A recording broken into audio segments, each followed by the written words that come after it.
Deep beneath the crushing weight of the Arctic ice, a secret was waiting. In the eternal, freezing dark of the Barents Sea, a Russian sonar pulse pinged back with an echo that was utterly impossible. It was a signal that would send a chill down the spine of an entire submarine crew, turning a routine mission into a journey into the unbelievable. Russian military divers, plunging into the black abyss, were about to face a sight that would haunt them forever. There, on the ocean floor, perfectly arranged as if on parade, sat a formation of American Sherman tanks.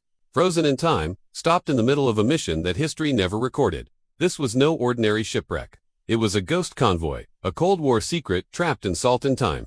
The sonar screen first painted a picture of a bizarre, symmetrical grid. Officers on the bridge initially dismissed it as lost cargo, maybe a few shipping containers that had tumbled overboard. But what the divers witnessed below was something perfectly, horribly preserved. A sunken Liberty ship, half buried in the silt, its deck chained with rows of American M4 tanks. Their cannons were still aimed forward, forever ready for a battle they would never reach. Still prepared for a war that had left them behind. The divers surfaced, their voices trembling as they reported their impossible find. The problem was, according to every official record, these tanks were never reported missing. No one remembered this secret, undocumented shipment. It was as if it never existed. One diver, driven by a burning curiosity, managed to pry open a tank's hatch. Inside, he found something even more startling.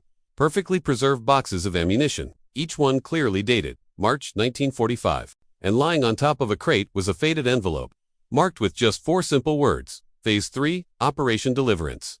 But Operation Deliverance does not exist. It's not in any American or Soviet files. It's a ghost mission.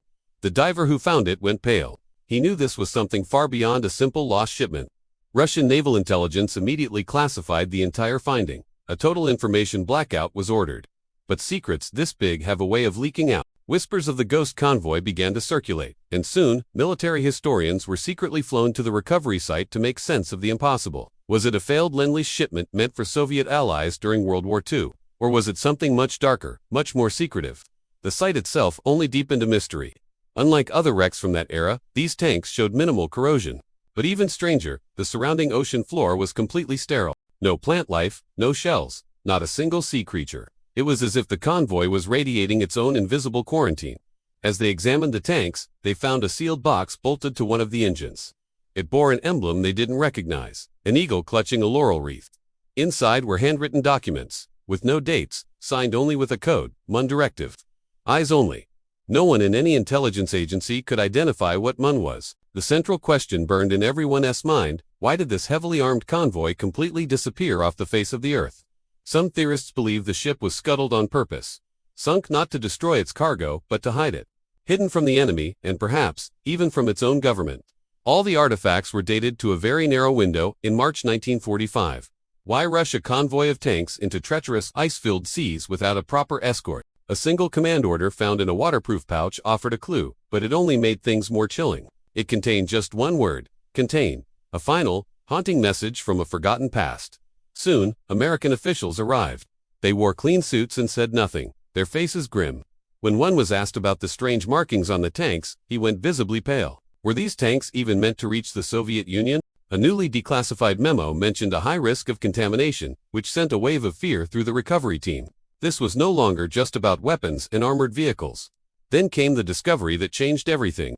The third Sherman tank they raised from the deep had no engine. It had been replaced with a large, sealed core surrounded by heavy magnetic shielding. There were no weapons, just a strange, hollowed-out hull, and in the center of it, a cylinder wrapped in black tape.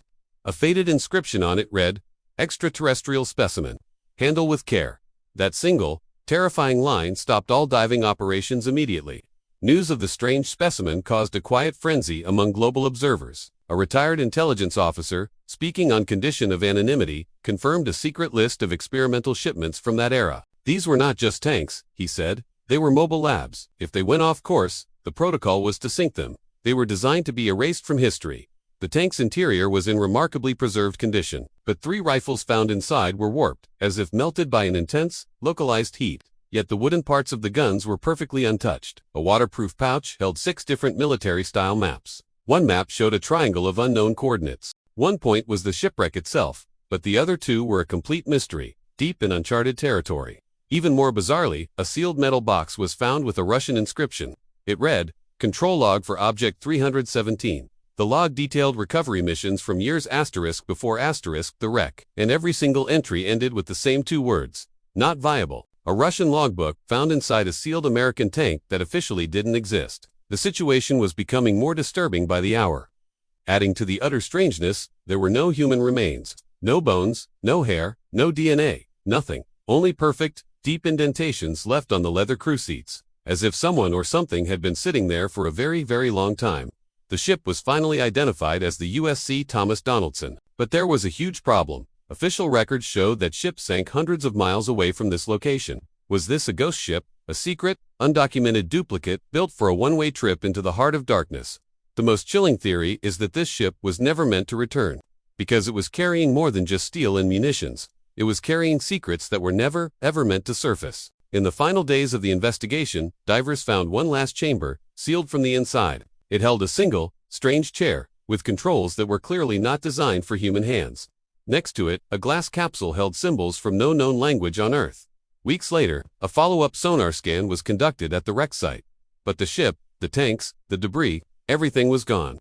The ocean floor was completely bare, as if it had all been a dream. The ocean reveals its secrets only on its own terms, and sometimes, it takes those dark secrets right back into its cold, silent depths, forever. Thanks for joining us on this deep dive into the unknown. If you enjoy unraveling mysteries like this one, be sure to hit that like button, subscribe to the channel, and ring the bell so you never miss an update.